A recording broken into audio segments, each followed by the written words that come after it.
Hey guys, this is Scott Leroy Marketing, and today we're going to come in for another weekly tip. And today's tip is actually about how to create a single property website over on your command platform. So you can actually do this via the landing page section. Alright, so I'm going to click on this little KW button up here at the top left so I can actually view all of them instead of just viewing the icons. And to create a landing page, alright, as you can see we have landing pages on here, but to create one we'll actually want to go under Designs instead. Alright, so I'm going to click on the Designs option on here. Here we go. All right, then it's going to show all of our designs that we've either previously created or designs that we've actually looked at on here too. All right, and if you notice up here that we can actually view all different designs, whether it's an email one, landing page, social, or print, once again, of ones that we've created or that we've viewed on here.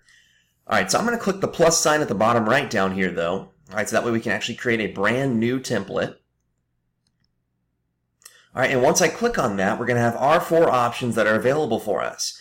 Now, since I'm making a single property site, I want to make it under a landing page. All right, so I'm going to click on the landing page option on here. And once I click on this, this will automatically make it colored. All right, so if you notice, whenever it wasn't clicked on, I can't unclick it, unfortunately. All right, this wasn't highlighted. So now I can click on Create Template. And now we're good to go. Now, inside the landing page of the email section, it's going to be the exact same as what we're seeing on here. All right, the social and the print section is going to go through a company called WeBrand instead. All right, so with that being said on here, it's basically going to give us a blank canvas that we can work with. So if you ever used a platform like MailChimp or Constant Contact, this is going to be very similar at the end of the day. All right, you can actually even view what it's going to look like on a desktop or laptop, on a tablet, or even on a mobile device like a cell phone.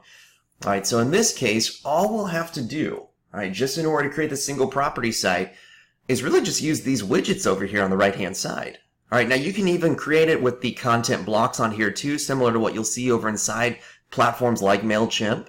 All right, or even check out the layout blocks on here too as to how you want this laid out.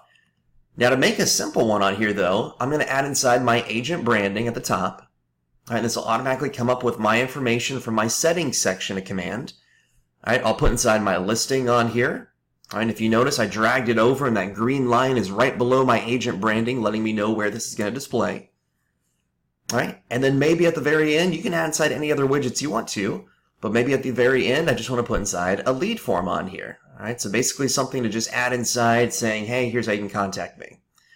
All right, so I dragged in the lead form, we're good to go. Now, if you notice, this has been added in. We can't publish it quite yet, all right, because right up here it says to publish this page, click the Configure Widgets button and fill in all required fields.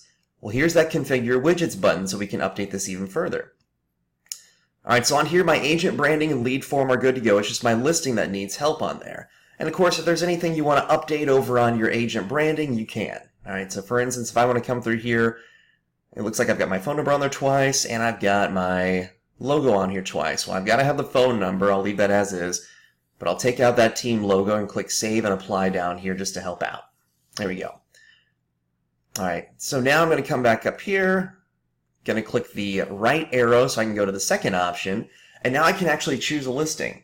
Now, just to give you a heads up, all listings are starting to feed over from the KWS to Command.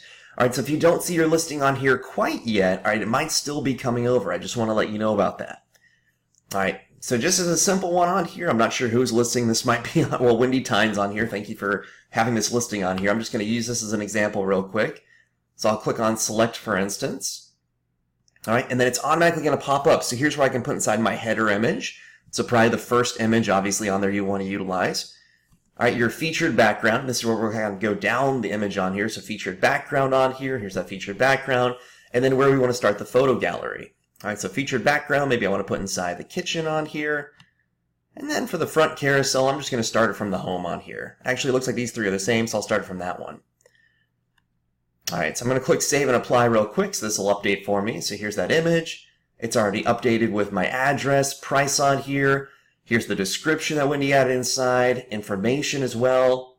All right, once again, we have our background image. We have where it's starting on here. It looks like the background image isn't updating quite yet, unfortunately. All right, but then it automatically is pulling over for us too. All right, so this is great on here where it'll automatically push up on here to help out. All right, so all this information is automatically coming over from the KWS and from the MLS directly. All right, so now I can click Save and Apply on here. And if you notice, now that I've updated this, I can click the Publish Landing Page option at the top right. All right, I want to go ahead and make this publish, so I'll click the yes button. And voila, it's already done. All right, so now here's the one I created on August 26th. All right, I can click on this to actually view it even further, and we'll be good to go. Now, one thing to note, if you do want to change this out, all right, so if you do want to actually change out the URL at the end right here, you can click on the 3 dots on the right-hand side. And once we do that, you can change the URL. Now, this won't allow you to change the entire URL, unfortunately. So if you notice on here, your custom URL always starts with, and yours will be different, but mine's pages.kdb.com/Scott-Leroy- or sorry, not dash, sorry, /303224/, and then we can put in whatever we want. All right, so maybe I'll put inside test listing. All right, obviously you probably want to put inside the address of it, of course. All right, but on here, then I can actually click on this, and it'll pull up what this is going to look like that I can actually share with people. All right, so they can actually use this as a single property page to then contact me. Now, obviously, there are plenty of other widgets that were on there too. I just want to give you a heads up. All right, but at the end of the day, this is just a simple one to get this up and running immediately. So there you go. And of course, this will always display under your landing page section now, so you can actually come back and view them later on. All right, so that is your KDB Command tip for the day.